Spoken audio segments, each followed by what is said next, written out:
Bible, the Quran, also, no, the good books na binibigay pertaining to family is bring us to protect us and to guide us. No? Patungo dun sa forever na sinasabi nila. Because we have responsibilities also in our side to search and to know more kung ano ba talagang kalooban ng Diyos. And unfortunately, there are people who really don't want to hear that divine law. Kasi masyado na silang matatalino. Kaya ako pinakabahan sa masyadong matalino. Okay. Mamaya tanungin yung katabi mo, matalino ka ba? Kasi pag matalino, pinakabahan ako masyadong matatalino. Nandun sila ngayon, yung parang nagdidibate doon.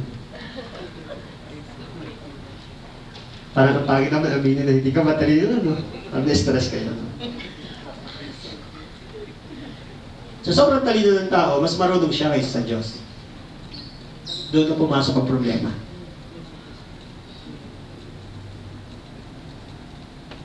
Kasi, hindi naman kasi applicable yung sinasabi mong divine law na yun sa ating panahon, eh.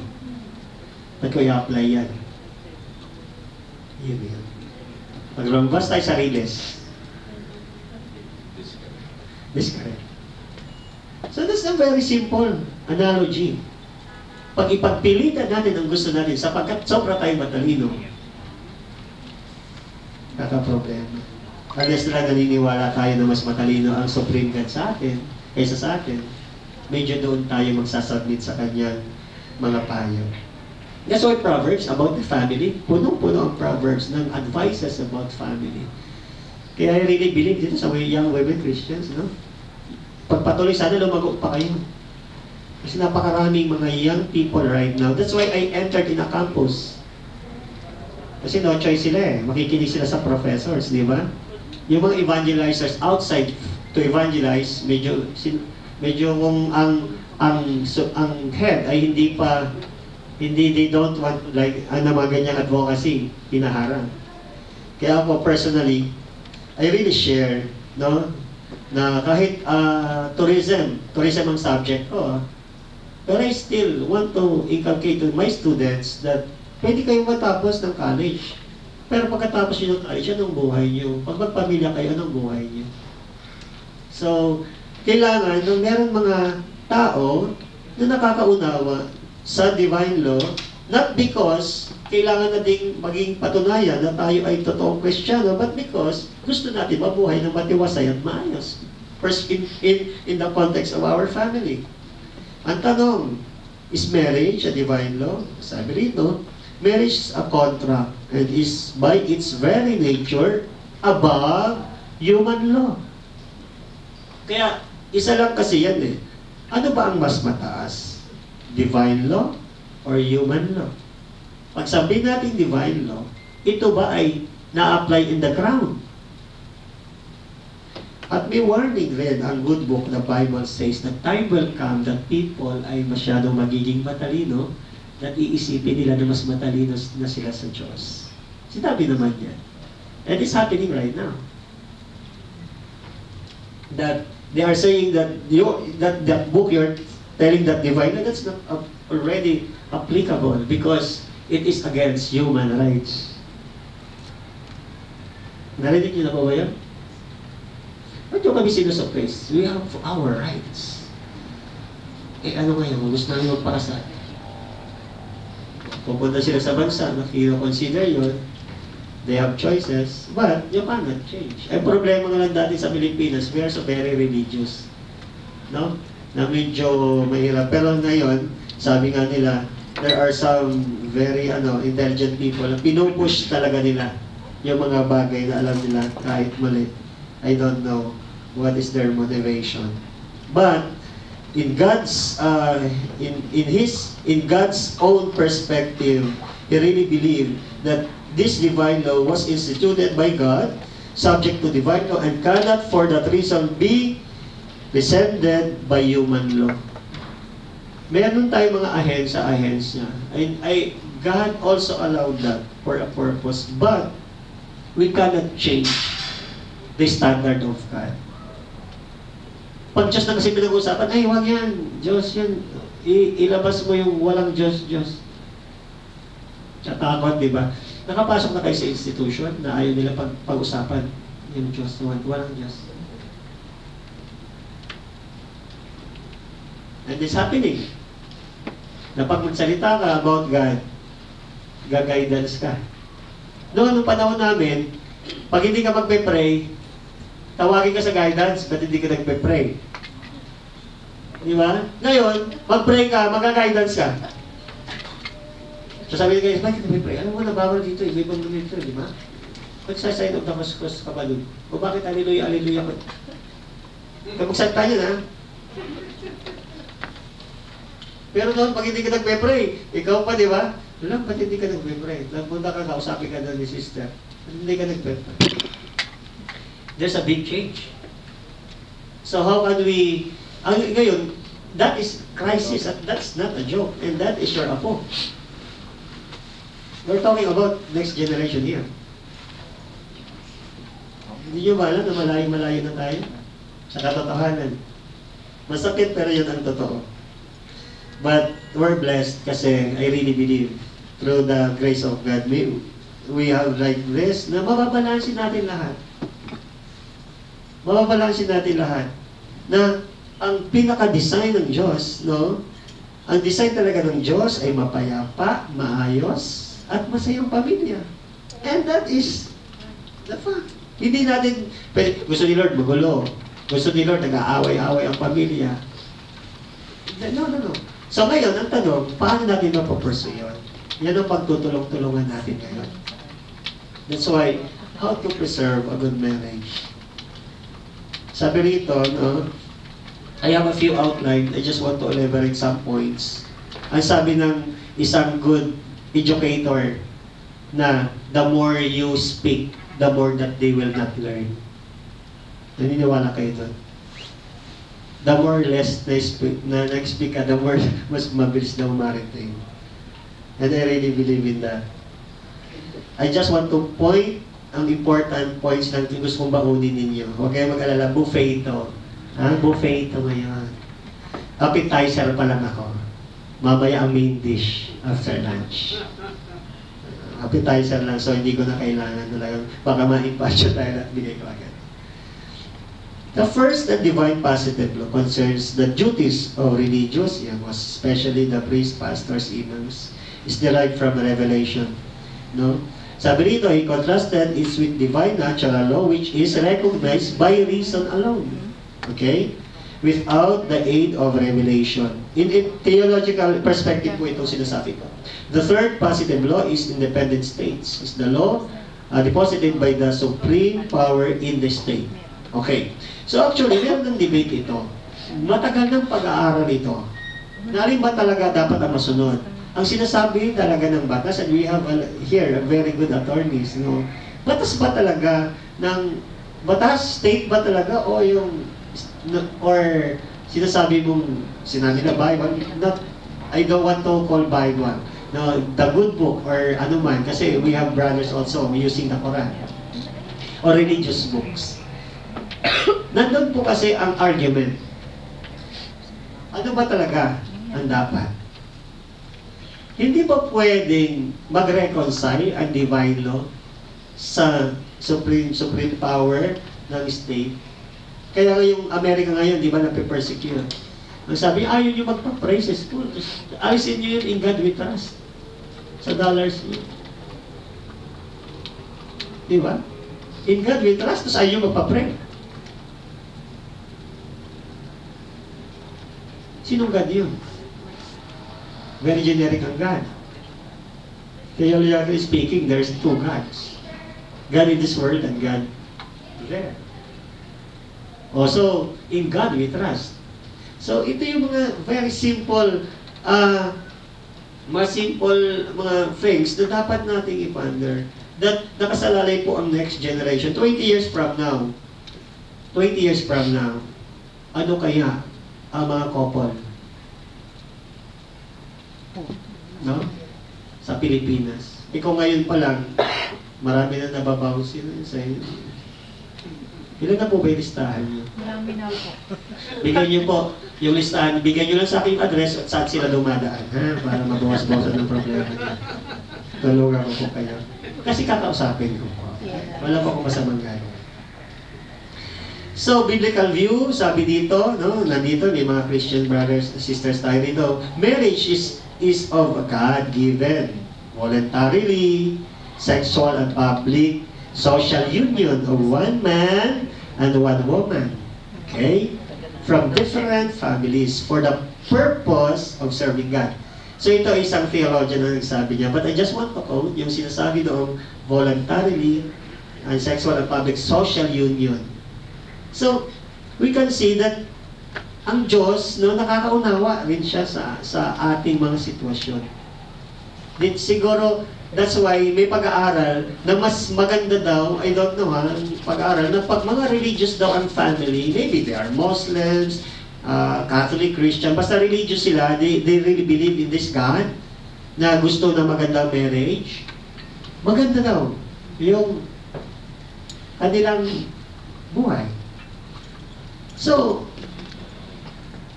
therefore, malaking bagay ang divine law pertaining sa marriage.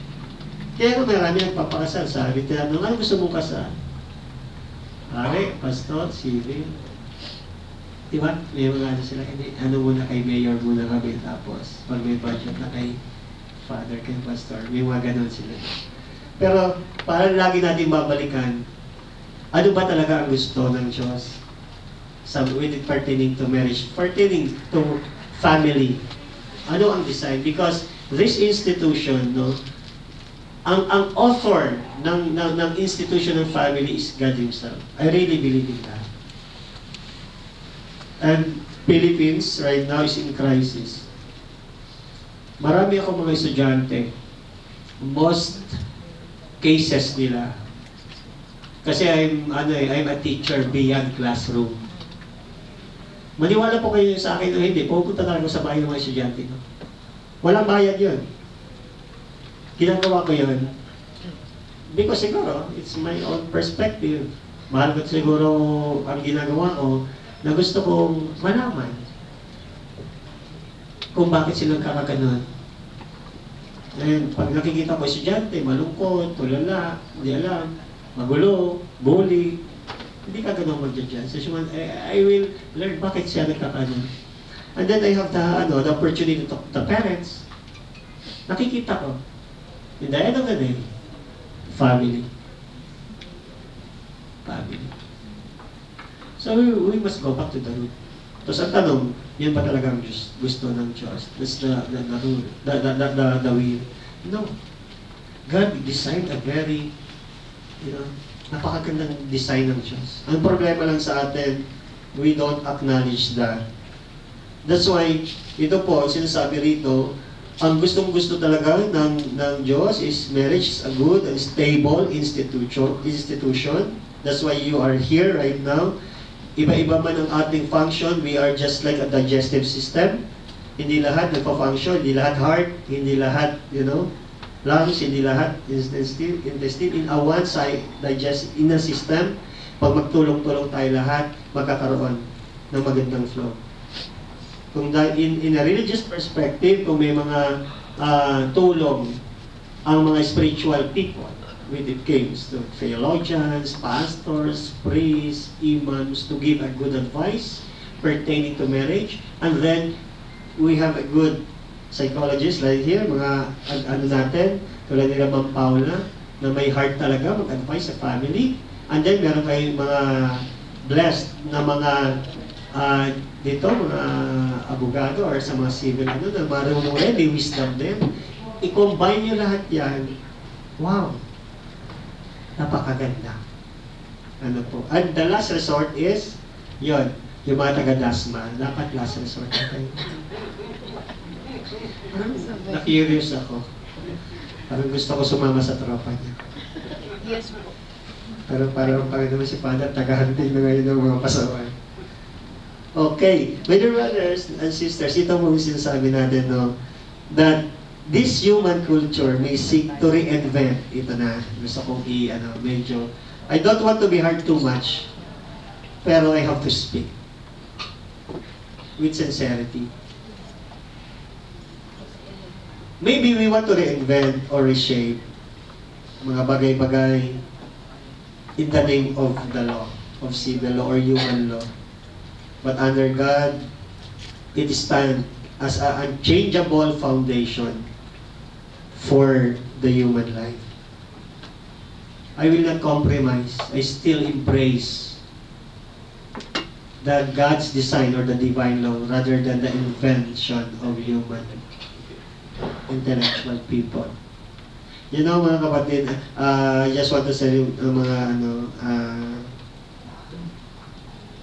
friends, kung pag-aaralan mo, yung mga nagumagawa sa batas, sometimes personal agenda. Yung kilala ko nagpupush siya ng isang batas, yung pala kasi gusto niya ma-apply sa sarili niya. Tama ba, Sir Eva? Kaya ako naniniwala niyan kasi nag-aaral ako, bakit push na push niya yung isang bagay na yan? Yung pala, yun ang kanyang personal na karanasan. Na gusto niyang magdamay na lang. And he will use his power to implement that. Pero kung ating pag-aaralan, hindi talaga standard for general ang kanyang gusto. Meron talagang bias. Share ko lang sa inyo ng konti. Doon sa ibang bansa, I will not speak kasi nakasum tayo. I will not speak specific country. Yung nag-push ng isang same-sex marriage, nalaman-laman namin na ano pala siya. Ganun pala siya gustong pakasalan. At nung pumasa, siya ang unang nagpakasal. See? They have the power eh. And then, tama na yun. Sa paningin ng tao, tama. Kasi binatas yan eh. Tama yan. Yung sinasabi mo divine law, kalimutan mo yan. Tama yun. Binatas eh. Sumunod ka sa batas. At kung batas yan, hindi masama. That's moral na kasi nabatas na yan eh. So, hindi ko palalalimin yung ethics kasi isang semester to, no? Yung amoral, immoral, moral, siguro alam nyo na yan. Kung hindi kayo natulong, nag-discuss yung professor ninyo. Immoral will be immoral kung yan ay hindi talaga standard ng Diyos. Kahit anong sugar coating mo dyan, or main reasoning, ang mali ay never naging tama. Ang tama ay naging never na mali. At walang gitna. That is the debate between this is the battle between what is right and what is wrong, between, you know, sinasabi nila yung wrong, what is right, yung evil and what is good and evil. So now, if you ask me, so, ano mangyayari sa atin? Doc, ano mangyayari sa atin? There will be a great chaos pag hayaan natin mangyari ito. Magpipikit-pikitan na lang tayo, wala tayong gawin. At kahit alam na natin mali, wala tayong gawin. Kaya in our collaborative ways, magtulong-tulong tayo. For me, this is advocacy. 20 years from now, the question here is, what do you think, what will happen 20 years from now sa mga next generation natin? What kind of mga couples? Ako, pag nagkakasal ako na medyo bata-bata, medyo kinakabahan ako. No? Kasi, sabi nga ni, pag nagsiseminar sa DSWD si Doc Angelo, yung iba, you know, parang hindi ako nagkakasal ng boy or girl. Gusto ko, kasal ko man and woman, not boy and girl. Hindi ako magsalita kasi baka personally niyo. Pero ba kayong mga anak, sa inyo pa rin umuwi? Yes. Meron ba rin? Yes. Huwag nyo silang palayasin, pero bigyan nyo sila pa rin ng chance. Ipon-ipon ka. Kasi ang design talaga ng Diyos is sense of responsibility. Pero in our culture, okay lang. Dito kayo mga anak, dali nyo ang mga asawa nyo, isang compound tayo. Yung bigas nyo, bigas namin. Yung bigas nyo, yung lutuan nyo. Yan, nag-away na yung mga asawa ng mga asawa. Kultura yan ng Pinoy. Pero divine na ba yan? Kaya may gulo. To make this story short, isa-summarize ko na, pag hindi natin sundin